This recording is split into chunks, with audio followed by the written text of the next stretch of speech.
Welcome to Nasdaq Trade Talks. I'm Jill Malandrino, Global Markets Reporter at Nasdaq. Joining us for this segment, we have Michael Sonnenshein, CEO of Grayscale. Michael, it's great to see you as always. Welcome back to Trade Talks.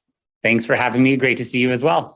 All right, and some big news to announce today. Sounds like a milestone here. Grayscale, Zcash Trust, Grayscale Stellar Lumens Trust, and Grayscale Horizon Trust have begun trading on the OTC QX Best Market, the top tier operated by OTC Markets Group. And Michael, again, this sounds like a milestone for Grayscale. What does that mean for us investors out there? Well, Jill, I think what we're seeing now is that digital currencies thematically are something that investors have an appetite for. It's not just about Bitcoin or just about Ethereum, but instead investors want to diversify their exposure within crypto. And so at Grayscale, we have a very prescriptive life cycle for our products where we take them from private placements then into the public market. And that's where we are today with the Grayscale Stellar Lumens Trust, Horizon Trust, and Zcash Trust. Now, for the first time, investors can access those three distinct digital currency protocols right in their brokerage accounts alongside the other investments that they may make, stocks, bonds, ETFs. So it's a really big milestone for our team, and honestly, something that investors have really wanted. Right. And what does this announcement mean for the crypto space overall? It sounds like this week there's a couple of milestone announcements that are coming out.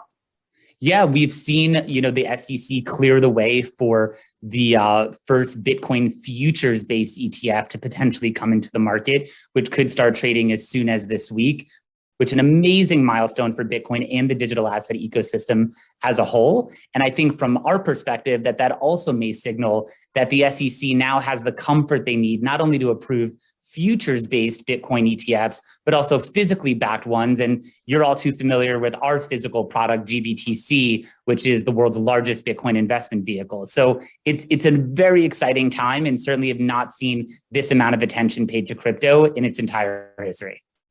And Michael, how concerned are you about China's crackdown on Bitcoin? It largely seems to be resilient to what's happening in China.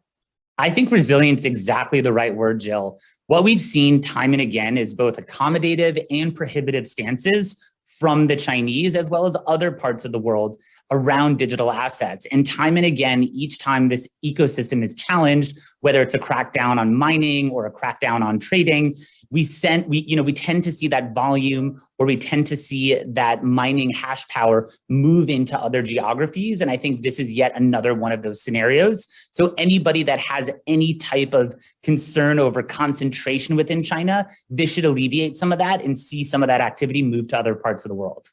And Michael, to the industry's credit, they've been open and encouraging working with the SEC and regulation to really lend some legitimacy to the asset class. And I think the industry deserves a lot of credit for it because they have been really open and outgoing to working with regulators. I think that's exactly right. The SEC and other regulators have a tough job. The industry is moving very, very, very quickly. And that's coming from someone who's spent the last 8 years right at the center of it. And so when you think about the size of the digital asset market compared to many of the other asset classes and markets that they're responsible for, it really is encouraging to not only see them paying the amount of attention that they have been to it, but also now clearing the way for more and more of these products to come into the market as well. All right, Michael, appreciate the insight as always. Thanks for joining us on Trade Talks. I'm Jill Malandrino, Global Markets Reporter at Nasdaq.